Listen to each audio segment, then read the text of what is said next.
महाराष्ट्र में हुए सत्ता परिवर्तन के बाद कई सारे सवाल यहां पर खड़े हो गए। जैसे उद्धव ठाकरे की वापसी कैसे होगी, शरद पवार सत्ता में वापस आने के लिए क्या बड़ा कदम उठाएंगे, तो वहीं दूसरी तरफ देवेंद्र फडणवीस और शिंदे की जोड़ी क्या यूं ही चलती रहेगी या इनके बीच किसी बात को लेकर दरार होगी। तो वहीं दूसरी तरफ आप सभी को बता दें कि किस तरीके से राज ठाकरे के बड़े कदमों पर भी कई सारे सवाल हैं। तो इन सब सवालों के बीच यहाँ पर अब खबर यहाँ पर आपको दें तो मातोश्री में बड़ी बड़ी बैठकें इन दिनों देखने को मिल रही है और बैठक के बाद ये खबरें सामने आ रही हैं कि शिंदे फडणवीस की सरकार के खिलाफ एक मास्टर प्लान तैयार किया जा रहा है। दरअसल कहा जाता है कि जब कोई एक छोटी सी चिंगारी दिखती है तो उससे एक बड़ी उम्मीद मिलती है और उसको आग में तब्दील करने की हर कोई कोशिश करता है। वही चीज़ अब हमें देखने को मिल रही है कि किस तरीके से शरद पवार, उद्धव ठाकरे, अजीत पवार, सुप्रिया सुले यानी जो सत्ता में थे उन सबको एक छोटी सी चिंगारी दिखी है बिहार से।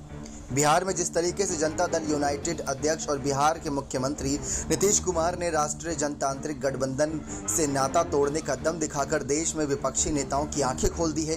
बिहार की इस बड़ी राजनीतिक घटना से अभी हाल ही महाराष्ट्र की सत्ता से बाहर हुई शिवसेना और राष्ट्रीय कांग्रेस पार्टी में एक नई जान आ गई है। खबर है कि महाराष्ट्र की प्रमुख विपक्षी पार्टी में शामिल एनसीपी ने फिलहाल महाविकास अघाड़ी सरकार में ही बने रहने की इच्छा जाहिर करी है।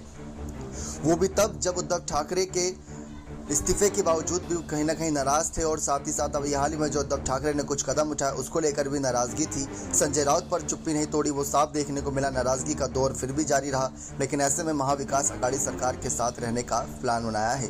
दरअसल ये सीक्रेट प्लान कहाँ तैयार हुआ? मातोश्री में। जी हाँ, आप सभी को बता दें, मीडिया रिपोर्ट्स के अनुसार बिहार में सत्ता परिवर्तन और नया गठबंधन यानी कि जदयू, राजद, कांग्रेस, वाम दल और हिंदुस्तानी आवाम मोर्चा बनने के बाद महाराष्ट्र में एनसीपी सुप्रीमो शरद पवार ने पूर्व मुख्यमंत्री और शिवसेना के अध्यक्ष उद्धव ठाकरे से मुलाकात की।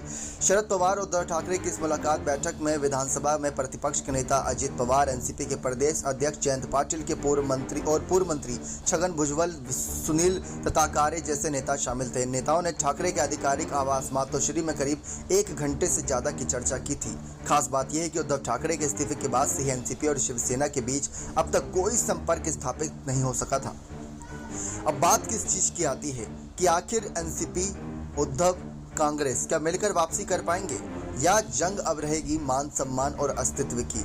जी हाँ, राजनीतिक एकता और अस्तित्व बचाना यहाँ पर जरूरी हो जाता है, क्योंकि एक जंग होती है आप कुर्सी की लड़ाई लड़ते हैं और एक जंग होती है आप सम्मान और अस्तित्व की लड़ाई लड़ते हैं। तो उद्धव ठाकरे का देखा जाए कि नाथ शिंदे ने जो हाल किया बगावत के बाद वो अस्तित्व पर अब बात आ चुकी है।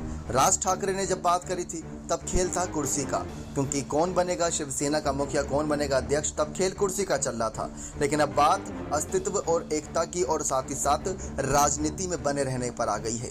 तब इसी वजह से एनसीपी और शिवसेना की इस गुप्त बैठक में शामिल होने वाले एक नेता ने नाम ना छापने की शर्त पर, ना बताने की शर्त पर मीडिया को बताया कि एनसीपी नेतृत्व का मानती है कि उद्धव ठाकरे को ये मानने की जरूरत है कि उनकी राजनीतिक एकता ही उनके अस्तित्व बचाए रखने के लिए जरूरी है। उन्होंने कहा कि कानूनी लड़ाई लंबी चलने की संभावना है, लेकिन अगर सभी 3 दल साथ रहेंगे और मिलकर चुनाव लड़ेंगे तो राज्य में राजनीतिक फायदा भी उनके पक्ष में होगा। धीरे धीरे सही लेकिन वापसी कर सकेंगे।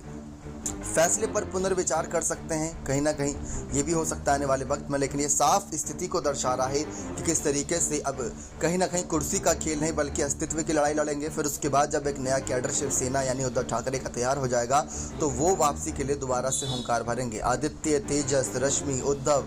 तो वहीं दूसरी तरफ बात करें, कहीं ना कहीं शरद पवार का पूरा परिवार भी अभी साथ नजर आ रहे हैं शिंदे और फडणवीस के खिलाफ। क्या आपको लगता है कि कभी जो मातोश्री में जितनी बैठकें हो रही जिन पर भी फैसला लिया जा रहा है, जो आने वाले एमसीडी चुनाव हैं, बीएमसी चुनाव, जो आने वाले विधानसभा चुनाव है, कि उसके बाद फिर से सत्ता परिवर्तन होगा? अगर होगा तो क्या महागठबंधन में होगा, महाविकास अघाड़ी सरकार, या फिर शिंदे और फडणवीस के बीच होगा? अपनी राय खुलकर रखिएगा कॉमेंट सेक्शन में। नेक्स्ट 9 न्यूज़ रूम की रिपोर्ट।